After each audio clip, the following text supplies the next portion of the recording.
1981 में ईरान के एक मॉस्को में स्पीच चल रही थी। सडनली एक टेप रिकॉर्डर ब्लास्ट हो गया जिसमें स्पीच दी जा रही थी। स्पीकर बच गया लेकिन उनका राइट आर्म हमेशा के लिए पैरालाइज्ड हो गया। लेकिन ये सिर्फ एक असैसिनेशन अटेम्प्ट नहीं था, क्योंकि वो आदमी बाद में 36 साल तक ईरान का सबसे पावरफुल लीडर बनने वाला था। लेकिन सवाल यह है, एक गरीब फैमिली का लड़का कैसे बन गया ईरान का सुप्रीम लीडर, और वो कौन सी सीक्रेट्स हैं जो उनके बारे में दुनिया से छुपाई जाती हैं। यह है स्टोरी ईरान के late supreme leader Ali Khamenei की। अली खामनाई का जन्म 19 अप्रैल 1939 को ईरान के मशहद सिटी में हुआ था। उनका फैमिली बैकग्राउंड रिलीजियस था। उनके फादर एक इस्लामिक स्कॉलर थे और घर की फाइनेंशियल कंडीशन काफ़ी वीक थी। खामनाई ने खुद बताया था कि बचपन में कभी कभी खाने के लिए सिर्फ चावल और थोड़ा सा दूध होता था। लेकिन उनका इंटरेस्ट सिर्फ रिलीजन तक लिमिटेड नहीं था।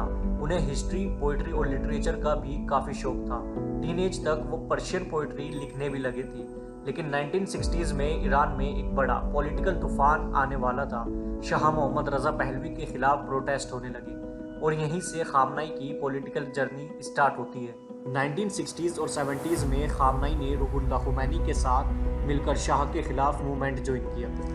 इस वजह से उन्हें 6 बार अरेस्ट किया गया। फिर 1979 में आया इस्लामिक रिवॉल्यूशन। शाह की गवर्नमेंट गिर गई और ईरान बन गया इस्लामिक रिपब्लिक। इस रिवॉल्यूशन के बाद खामनाई रैपिडली पावर में आने लगे।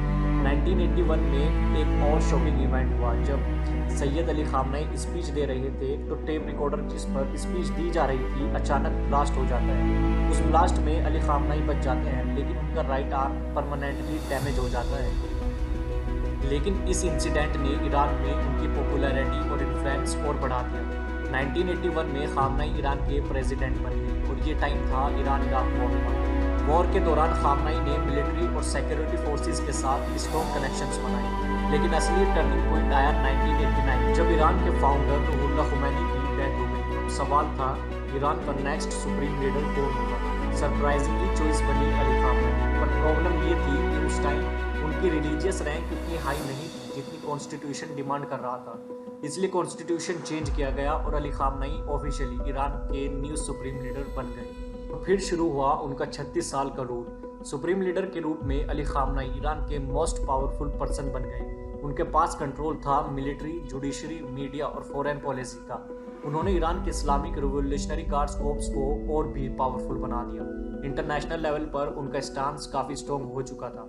उन्होंने ओपनली इजराइल और यूनाइटेड स्टेट्स को क्रिटिसाइज किया। उनका सपोर्ट था उन ग्रुप्स के लिए जो मिडिल ईस्ट में इजराइल और यूएस के अगेंस्ट खड़े हैं। 2026 में अमेरिका अली खामनाई पर एक बहुत बड़ा अटैक करता है जिसमें उनकी डेथ हो जाती है। अली खामनाई के 36 साल के रूल ने ईरान को कम्प्लीटली चेंज कर दिया। आपको क्या लगता है, क्या वाकई अली खामनाई एक अच्छे लीडर थे? कमेंट करके अपनी राय